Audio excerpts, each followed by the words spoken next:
DD Tamil நேயர்களுக்கு அன்பான வணக்கம். வாக்காளர் சிறப்பு தீவிர திருத்தம் தமிழ்நாட்டில் நடைமுறைக்கு வருது. இது சார்ந்த பல சந்தேகங்கள் நம் மக்களுக்கு இருக்கு. அது சார்ந்து விளக்கம் அளிப்பதற்காக தலைமை தேர்தல் அதிகாரி திருமதி அர்ச்சனா பட்நாயக் IAS நம்முடைய அரங்கத்துக்கு வருகை தந்திருக்கிறாங்க. அவங்களை வரவேற்கலாம். வணக்கம் மேடம். வணக்கம் மேடம். ஃபர்ஸ்ட், வாக்காளர் சிறப்பு தீவிர திருத்தம் அதனுடைய அடிப்படை நோக்கம் என்ன? எந்த ஒரு தகுதி உள்ள வாக்காளரும் விடுபட விடக்கூடாது என்பது தான் இதன் அடிப்படை நோக்கம். ஸோ இந்த SIR எப்படி கண்டக்ட் பண்ணுறீங்க? இதனுடைய செயல்முறை வடிவம் என்ன? SIR சில டைம்லைன்ஸ் பிரகாரம் நடக்கும். அதில் ஃபர்ஸ்ட் ஃபேஸ் நம்ம எனுமரேஷன் ஃபேஸ் சொல்கிறோம். அப்படின்னா என்ன? எனுமரேஷன் ஃபேஸ்னா என்ன? எனுமரேஷன் ஃபேஸ் நமக்கு 4th நவம்பர்லேருந்து 4th டிசம்பர் வரைக்கும் நடக்கும். அதில் என்னென்னா நம்ம பூத் லெவல் ஆஃபீஸர்ஸ் எந்த வாக்காளர் நம்ம வாக்காளர் பட்டியல் அவங்க பேர் இருக்குது எல்லாருடைய ஹவுஸ் ஹோல்டு வீட்டு போயிட்டு அவங்க டூப்ளிகேட் ஒரு 2 காப்பி எனுமரேஷன் ஃபார்ம் கொடுப்பாங்க. ஒரு வாக்காளருக்கு 2 காப்பி எனுமரேஷன் ஃபார்ம் கொடுப்பாங்க. அதை நம்மளுடைய ரிக்வெஸ்ட் எல்லா வாக்காளருக்கும் அந்த எனுமரேஷன் ஃபார்ம் ஃபில்அப் பண்ணி அவங்க கையெழுத்து போட்டு ரெடி பண்ணி வைக்கணும். திருப்பி நம்ம BLOs தான் அதை போய் கலெக்ட் பண்ணிடுவாங்க. ஸோ இந்த ஃபார்ம்ஸை யார் ஒருத்தர் வாங்கினா போதுமா, இல்லை அந்த ஒவ்வொரு குடும்பத்தில் உள்ள ஒவ்வொரு நபரும் வாங்கணும்னு இருக்கா? இல்லை, அப்படி இல்லை. ஒரு குடும்பத்தில் ஒரு 3-4 பேர் இருக்காங்கன்னா ஒருத்தர் எல்லா சார்பில் வாங்கலாம். ஆனால் ஒரு அடல்ட் ஃபேமிலி மெம்பர் வாங்கலாம். ஓகே, அதாவது 18 வயதிற்கு மேல் உள்ளவங்க தான் அந்த பொறுப்பாக அந்த ஃபார்ம்ஸை வாங்கணும். எனுமரேஷன் ஃபார்ம் ஃபில் பண்ணி ஒரு கையெழுத்து போடணும். வாக்காளர் இல்லைன்னா அம்மா அப்பா அந்த மாதிரி ரிலேஷன் தான் கையெழுத்து போடணும். கையெழுத்து போட்ட பிறகு அந்த ஃபார்மை யார்கிட்ட ஒப்படைக்கணும்? கையெழுத்து போட்டு அந்த ஃபார்ம் திருப்பி BLO கிட்ட தான் கொடுத்து ஆகணும். ஓகே, அந்த BLO எப்போ அந்த ஏரியாவுக்கு வருவாங்க, எப்போ திரும்பி வருவாங்க, அதை நம்ம அனௌன்ஸ்மெண்ட் மூலமாக தகவல் போயிடும் எல்லாத்துக்கு. இப்போது இதுக்கு இடையில அக்னாலஜ்மெண்ட்னு ஏதாவது கொடுப்பாங்களா மேடம்? இப்போ நான் முதல்ல சொன்னேன், எனுமரேஷன் ஃபார்ம் 2 காப்பி கொடுப்பாங்க. அதை திருப்பி வாங்கும்போது ஒரு காப்பியில் அவங்க கையெழுத்து போட்டு அக்னாலஜ்மெண்ட் கொடுத்துருவாங்க வாக்காளருக்கு. ஸோ இந்த எனுமரேஷன் ஃபார்ம் ஃபில் பண்ணும்போது ஏதாவது டாக்குமெண்ட்ஸ் ஏதாவது ப்ரொவைட் பண்ண வேண்டியது இருக்கா? இல்லை, எனுமரேஷன் பீல எதுவும் டாக்குமெண்ட்ஸ் கொடுக்க தேவையில்லை. எதுவும் தேவையில்லை. சரி, இப்போது இந்த BLO ஆஃபீஸர்ஸ் அவங்க போகும்போது வீட்டில் ஆட்கள் இல்லை அப்படின்னா வேற என்ன வாய்ப்புகள் இருக்கு? இல்லை, எல்லா BLO ஒரு கண்டிப்பாக 3 வாட்டி போய் ஆகணும்னு சொல்லியிருக்கோம். 3 டைம்ஸ் அவங்க போய் வந்துடணும். அப்போ கூட அவங்க இல்லைன்னா அவங்க ஆன்லைன் ஃபெசிலிட்டி கூட ஆக்சஸ் பண்ணிடலாம். அவங்க ஆன்லைன் நம்ம வெப்சைட்டில் லிங்க் கொடுத்துருக்கோம். போய் டவுன்லோட் பண்ணி அதை ஃபில் பண்ணிவிட்டு திருப்பி அப்லோட் பண்ணிடலாம். ஏதாவது டியூரேஷன் இருக்கா? ஃபார்மை டவுன்லோட் பண்ணுறது இப்போ இவ்வளவு நாட்களுக்குள்ளே இந்த ஃபார்மை நம்ம அப்லோட் பண்ணணும், இல்லைன்னா BLO ஆஃபீஸர்ஸ் வீட்டுக்கு வராங்கல்ல அவங்கள்ட்ட வாங்கி இத்தனை நாட்களுக்குள்ளே நம்ம திருப்பி ஒப்படைக்கணும்னு ஏதாவது இருக்கா? முடிஞ்ச வரைக்கும் எவ்வளோ சீக்கிரம் கொடுக்க முடியும் அதுதான் நம்மளுடைய ரிக்வெஸ்ட் எல்லா வாக்காளர்களுக்கு. ஆனால் BLO சொல்லிடுவாங்க, அனௌன்ஸ்மெண்ட் மூலமாக சொல்லிடுவாங்க எப்போ வருவாங்க. சரி, ஓவரால் பீரியட் இதுக்கு எவ்வளவு செஞ்சுருக்கீங்க? இந்த ஃபர்ஸ்ட் ஃபேஸ் எனுமரேஷன் ஃபார்ம் மட்டும் அதுக்கு எவ்வளோ நாள் நீங்கள் ஒதுக்கியிருக்கீங்க? ஒரு 1 month? ஃபுல் 1 month கொடுத்துருக்கோம். 4th நவம்பர்லேருந்து 4th December. ஆனால் அந்த அவங்க ஃபில்அப் பண்ணும்போது ஏதோ இஷ்யூ இருக்குது, எப்படி ஃபில்அப் பண்ணுக்கு தெரியலன்னா அவங்க BLOக்கு காண்டாக்ட் பண்ணிடலாம். ஓகே, BLO ஹெல்ப் பண்ணி கொடுத்துருவாங்க எப்படி அதை ஃபில்அப் பண்ணணும். உதாரணத்துக்கு ஒருத்தர் பேர் இந்த பட்டியலில் இருக்கு, நம்ம ஃபார்ம் கொடுக்குறோம், அந்த ப்ரீஃபில்டு இருக்குது, அவங்க நேம் அட்ரஸ் அதெல்லாம் வரும், ஏற்கனவே கொடுத்துருக்கோம். சில அடிஷ்னல் டீட்டெயில்ஸ் நம்ம கேட்போம். அது போக நம்ம இது கூட கேட்குறோம், நீங்கள் 2002 மொத்தமாக தமிழ்நாட்டுக்கு 2005 ஒரு 37 கான்ஸ்டிடியூன்சிஸ்க்கு இதில் உங்கள் பேர் இருந்துச்சுன்னா நீங்கள் அந்த டீட்டெயில்ஸ் கொடுங்க சொல்கிறோம். இந்த ஃபார்மில் என்னெல்லாம் ஃபில் பண்ண வேண்டியது இருக்குது? யார் பேரெல்லாம் ஃபில் பண்ண வேண்டியது இருக்குது? இந்த ஃபார்மில் நம்ம டேட் ஆஃப் பர்த் ஃபில் பண்ண வேண்டியிருக்கு, ஆதார் நம்பர் ஃபில் பண்ண வேண்டியிருக்கு, ஆப்ஷனல் அது.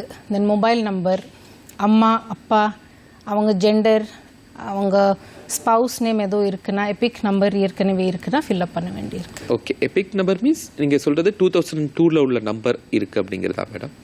ஆமாம். ஸோ அதுவும் ஃபில் பண்ண வேண்டியது இருக்குது. அதை ஃபில் பண்ண வேண்டியிருக்கு. ஸோ 2002 அவங்களுடைய பேர் இல்லை அப்படின்னா என்ன பண்ணணும்? அவங்க பேர் இல்லைன்னா அவங்க அம்மா பேர், அவங்க அப்பா பேர், அவங்க தாத்தா அந்த மாதிரி ரிலேஷன் பேர் இருக்குன்னா அந்த டீட்டெயில்ஸ் கூட ஃபில்அப் பண்ண போதும். ஓகே, இதுக்கான சந்தேகங்களை நீங்கள் பிஎல்ஓஸ்ட்டை கேட்கணும் அப்படின்னு சொல்லியிருக்கீங்க. இது தாண்டி ஒரு டோல் ஃப்ரீ ஆன்லைனில் ஏதாவது டவுட்ஸ் கேட்குற மாதிரியான ஆப்ஷன்ஸை தேர்தல் ஆணையம் செஞ்சுருக்காங்களா? நமக்கு எப்போவுமே ஒரு ஓட்டர் ஹெல்ப்லைன் இருக்குது 1950. அதில் நம்ம கூப்பிடலாம். எல்லா இஆர்ஓஸ்க்கு ஹெல்ப் டெஸ்க் க்ரியேட் பண்ண சொல்லியிருக்கோம். அந்த நம்பர்ஸ் அவங்க வெளியிட்டுவாங்க, அவங்கக்கிட்ட கேட்கலாம். ஆனால் பெஸ்ட் பர்சன் காண்டாக்ட் பண்ணுறதுக்கு அவங்க பூத் லெவல் ஆஃபீஸர். ஓகே, இப்போ இங்கே இஆர்ஓஸோடைய ரெஸ்பான்சிபிலிட்டிஸ் என்ன? இஆர்ஓ ஒரு ஒரு ஒரு வாக்காளர் அந்த எலெக்டர் ரோலில் சேர்க்கணும். அது இஆர்ஓவுடைய ரெஸ்பான்சிபிலிட்டி. இஆர்ஓ தான் சேர்க்க முடியும் ஒருத்தருக்கு ஒரு வாக்காளர் பட்டியல். ஓகே, இதில் தெரியாமல் ஏதாவது பேர் நீக்கப்படுறதுக்கான வாய்ப்புகள்லாம் இருக்கா? அந்த மாதிரி கேசஸ் இருக்கும்னா நம்ம ஃபஸ்ட்டு நம்ம எல்லாத்துக்கும் ரிக்வெஸ்ட் பண்ணுறோம், எல்லா வாக்காளருக்கு ரிக்வெஸ்ட் பண்ணுறோம், நீங்கள் எனுமரேஷன் ஃபார்ம் முடிஞ்ச அளவுக்கு என்ன தெரியும் ஃபுல்லாக ஃபில் பண்ணிவிட்டு திரும்பி கொடுத்துங்க. எல்லா எனுமரேஷன் ஃபார்ம் நம்ம கன்சாலிடேட் பண்ணுவோம். ஒருத்தர் லிஸ்ட்லேருந்து ஒருத்தர் பேர் விடுபட்டுச்சு ஆனால் அவங்க இருக்காங்க அப்படின்னா நம்ம இந்த வாட்டி ரொம்ப தெளிவாக கமிஷன் இன்ஸ்ட்ரக்ஷன்ஸ் கொடுத்துருக்காங்க எல்லா பிஎல்ஓஸ்க்கு. அவங்க யார் பேர் அந்த ரோலில் வரலை, அந்த லிஸ்ட் நம்ம வெளியிட்டுவோம், அந்த ரோலில் வரலை, எது ப்ராபபிள் ரீசனுக்காக வரலை, அந்த பட்டியல் கூட நம்ம பப்ளிஷ் பண்ணுறோம். ஓகே, எங்கே அது பப்ளிஷ் பண்ணுறோன்னா வார்டு ஆஃபீஸ் இருக்கலாம், பஞ்சாயத்து ஆஃபீஸ் இருக்கலாம், மொத்தமாக தமிழ்நாட்டுக்கு நம்ம சிஇஓ வெப்சைட்டில் கூட வெளியிட்டுவோம். இவங்க எல்லாத்துக்கும் எது காரணக்காக நீங்கள் சேர்க்க முடியும் ரீசன்ஸும் கொடுத்துருவீங்க. எல்லாத்துக்கும் ரீசன்ஸ் இருக்கும். இது எப்படி மேடம் அந்த லிஸ்ட் வரைவு வாக்காளர் பட்டியல் அப்படிங்கிறது? இப்போ இந்த ஃபார்மை ஃபில் பண்ணவங்க பேர்லாம் வாக்காளர் பட்டியலில் வந்துடும். நீக்கப்பட்டிருக்காங்க அப்படிங்கிறது தனி காலமில் வருமா மேடம்? இல்லை, அது தனி காலம் வராது. பிஎல்ஓ, அது நான் திருப்பி சொல்கிறேன், பிஎல்ஓஸ் ஒரு லிஸ்ட் பண்ணுவாங்க. நிறைய பேர் டெட் ஆகிருப்பாங்க. அவங்க ஒரு வீட்டுக்கு போகும்போது, ஒரு லொக்காலிட்டிக்கு போகும்போது என்கொயரி பண்ணுவாங்க. சில பேர் டெட் ஆகிருப்பாங்க, சில பேர் ஷிஃப்டட் ஆகிருப்பாங்க. அந்த கேசஸ் அவங்க தெளிவாக எழுதிட்டு ரெக்கார்ட் பண்ணி வைக்கணும். ஓகே, இப்போ இந்த ஃபார்ம் கொடுக்கும்போதே புதிதாக சேரக்கூடியவங்க இப்போ தான் 18 வயசு கம்ப்ளீட் ஆகியிருக்காங்க, இந்த ஃபர்ஸ்ட் ஓட்டராக வராங்கல்ல, அவங்க ஆட் ஆகிறதுக்கான வாய்ப்புகள்லாம் இருக்கா? அது ஒரு நல்ல கேள்வி. இந்த வாட்டி நம்ம எனிமரேஷன் பீரியடில் தான் பிஎல்ஓஸ் போகும்போது ஒரு ஃபார்ம் 6 அவங்க கையில் இருக்கும் அண்ட் ஒரு டெக்ளரேஷன் ஃபார்ம் இருக்கும். அந்த குவாலிஃபையிங் டேட் நமக்கு 1/1/2026 குவாலிஃபையிங் டேட். அந்த குவாலிஃபையிங் டேட்க்கு உள்ளே யார் யார் 18க்கு மேலே ஏஜ் அட்டைன் பண்ணுறாங்க ப்ளஸ் அடிஷ்னல் குவாலிஃபையிங் டேட்ஸில் அவங்க அந்த ஃபார்ம் கொடுத்துட்டு வந்துடலாம். அவங்க அந்த அந்த ஸ்டூடெண்ட் அதை ஃபில்அப் பண்ணி ரெடி பண்ணி வைக்கணும். ஓகே ஓகே, பிஎல்ஓ வாங்கிடுவாங்க. இப்போது இதுக்கு அடுத்தபடியாக நீங்கள் கிளைம்ஸ் அப்படிங்கிறதுக்கான ஒரு டைம் கொடுத்துருக்கீங்க இல்லையா, அது எதற்காக மேடம்? கிளைம்ஸ் அண்ட் ஒப்ஜெக்ஷன்ஸ்க்கு நம்ம டைம் கொடுத்துருக்கோம் 9th டிசம்பர்லேருந்து 8th ஜனவரி. அதில் என்னென்னா சில பேர்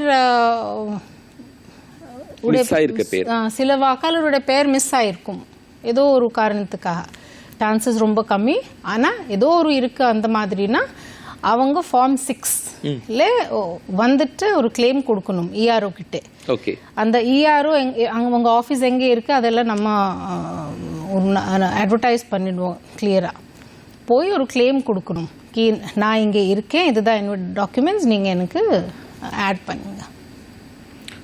இப்போ இந்த ப்ராசஸ்க்கு இடையில யாராவது குறிப்பிட்ட அந்த பீரியடில் அந்த அந்த பகுதியில் இல்லை அப்படின்னா அவங்களுக்கு என்ன ரெமெடிஸ் இருக்குது, என்ன ஆப்ஷன்ஸ்? அவங்க ஆன்லைன் அப்ளை பண்ணிடலாம். ஆன்லைனில் அப்ளை பண்ணிடலாம். ஆன்லைனில் அப்ளை பண்ணாலும் பிஎல்ஓ அதை வெரிஃபை பண்ணி கொடுப்பாங்க இஆர்ஓக்கு. ஓகே, இந்த ஆன்லைனில் அப்ளை பண்ணுறது அப்படிங்கிறது நீங்கள் எனுமரேஷன் ஃபார்ம் கொடுக்கும்போதா இல்லை ஃபார்ம் 6க்கும் அந்த ஆப்ஷன்லாம் இருக்குதா? ஃபார்ம் 6க்கு கூட ஆன்லைன் அப்ளிகேஷன் உண்டு. இப்போ இந்த டோட்டல் சினாரியோவில் ஏதாவது இதுக்கு எனுமரேஷன் ஃபார்ம்ஸ் கொடுக்கும்போது ஏதாவது டாக்குமெண்ட்ஸ் அட்டாச் பண்ணணும்னு ஏதாவது தேவை இருக்கா? இல்லை, எனுமரேஷன் ஃபார்ம் நேரத்தில் எந்த டாக்குமெண்ட்ஸ் அட்டாச் பண்ண தேவையில்லை. எதுவும் தேவையில்லை. அப்பீல் நான் எல்லாம் செஞ்சுட்டேன், எல்லாம் ப்ராப்பராக செஞ்சுட்டேன், ஆனால் என் பேர் இல்லை அப்படின்னா அவங்களுடைய அப்பீலிங் அத்தாரிட்டி யார்? அப்பீல் பண்ணுறதுக்கான வாய்ப்புகளை கொடுத்துருக்கா தேர்தல் ஆணையம் மேல்முறையீடு செய்கிறதுக்கு? சேர்க்கறதுக்கு அத்தாரிட்டி இஆர்ஓ. இஆர்ஓ மேலே அப்பீல் பண்ணணும்னா டிஸ்ட்ரிக்ட் எலக்ட்ரல் ஆஃபீஸர். அது நம்ம இங்கே கலெக்டர் சொல்லுவோம். அவங்க தான் நமக்கு நியமிக்கப்படு டெசிக்னேட்டட் ஆஃபீஸர்ஸ் இருக்காங்க. அதுக்கு மேலே சீஃப் எலக்ட்ரல் ஆஃபீஸர். தலைமை தேர்தல் அதிகாரியா நீங்கள் வாக்காளர்களுக்கு என்ன சொல்ல விரும்புகிறீங்க? அவங்க எப்படி பிஎல்ஓஸை அப்ரோச் பண்ணணும், இந்த எலெக்ஷனுக்கு எப்படி தயாராகணும் அப்படின்னு சொல்லுங்கள். எல்லா வாக்காளருக்கும் நம்ம ஒத்துழைப்பு கேட்குறோம்.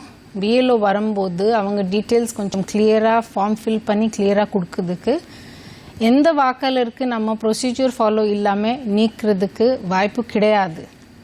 நம்மளோட நோக்கம் எவ்ரி எலிஜிபிள் ஓட்டர் நம்ம எலக்ட்ரல் ரோலில் கண்டிப்பாக இருக்காகணும்.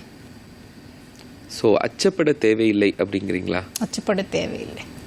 ஓகே, ரொம்ப முக்கியமான காலகட்டம். வாக்காளர் சிறப்பு திருத்தம் வருது அப்படிங்கும்போது அதில் எப்படி பண்ணணுங்கிற ஒரு பதட்டம் இருந்துச்சு. ரொம்ப தெளிவாக நம்ம தமிழ்நாட்டு மக்களுக்கு அட்வைசஸ் கொடுத்துருக்கீங்க. அரங்கத்துக்கு வந்து ரொம்ப மகிழ்ச்சி. தேங்க்யூ.